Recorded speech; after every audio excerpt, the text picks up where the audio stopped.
Alright everyone, not the heckin' Cappuccinos. Antifa has burned numerous Starbucks down since New Year's Eve. They decided to go out and riot, and they've been, renewed in their riotous nature since then. I guess because they've got their trust fund cards, but they're not really, because they have too much soy in them, they're not interested in booze. They're only interested in Starbucks. But for some reason, like dirty birds that shit in their own nest, they decided to burn Starbucks down. It was funny because some literal, like, self-proclaimed commie there was rambling on Twitter when I was laughing about this, being like, well, they're a multinational corporation. I'm thinking, these are trust funders.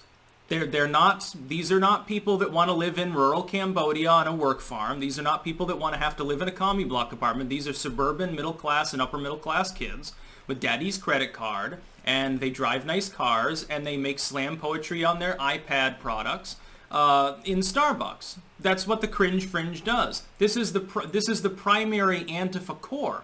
When you look at Antifa, when you look at the people who are revealed to be part of the organization, when they get unmasked by the police, when they get booked, you find that disproportionately, these people, they're not down and out poor people that have to, get ground under the boot all day, that have to work a 60-hour week to get by.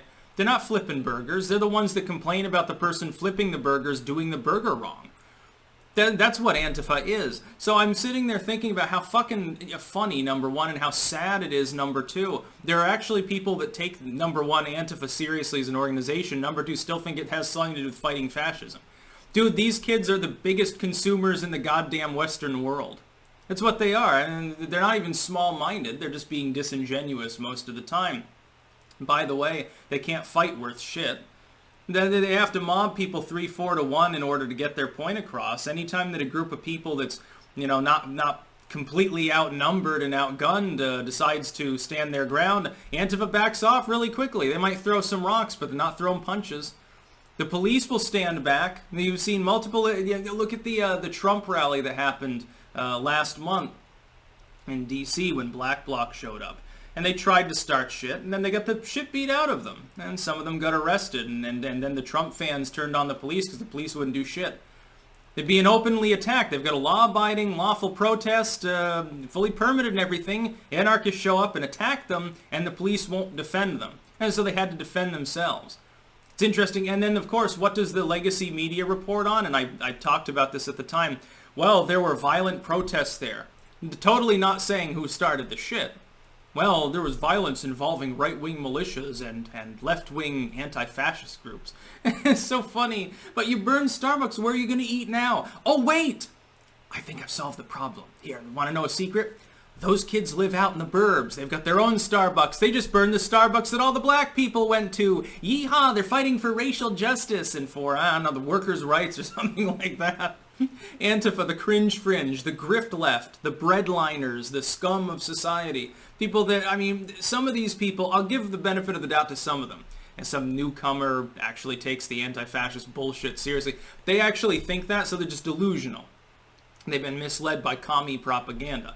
And by the way, the people that, run the local chapters, it seems that they're often rapacious and weird and drugged up probably too. It's like they do the good heroin, I suppose. Everyone else is a basehead. So they get in there delusional, but I think, if anyone's been in Antifa for more than 10 minutes, they presumably know that it's a pile of shit. They presumably know that the message has nothing to do with what they're doing. How does burning a ma and pa bookstore help the local community to resist police violence or whatever? You're practically inviting the police to respond, and when the police stop responding, militias respond, and then Antifa has to back off.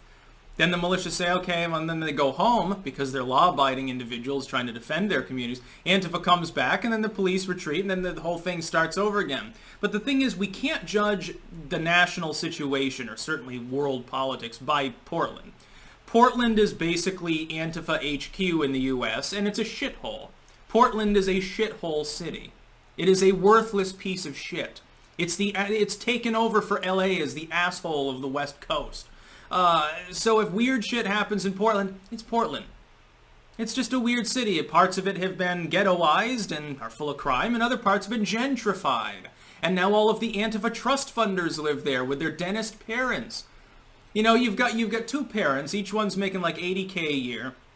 They're both professionals, you got a 6-figure home, you've got, 5 bedrooms and a nice yard, you're living out in the outer burbs or something, and you're complaining about capitalism. I find that very, very funny. And they'll always say, well, I'm allowed to fight for the workers too. But you're not a worker. Most of you don't work at all. Those that do, you're bourgeois, you have some clerical position. You went to college for women's studies and you work in an HR department. Dude, we've seen, again, go to Andy No's channel. You know why they hate him? Because he'll actually post about these people and they'll say, well, is this person, you look back through their history and we find out, it's someone who has independently wealthy. We find out they own a fucking salon or something. They're business owners, upper middle classes, trust funders, college kids and stuff like that. No, they're not hurting for certain. They don't have to live on ramen and work 60 hours a week to afford their meager existence. In almost no cases. And then when you do find that, you find they're a career criminal or they're on drugs. Those are the people in Antifa. Druggies, career criminals, and spoiled kids.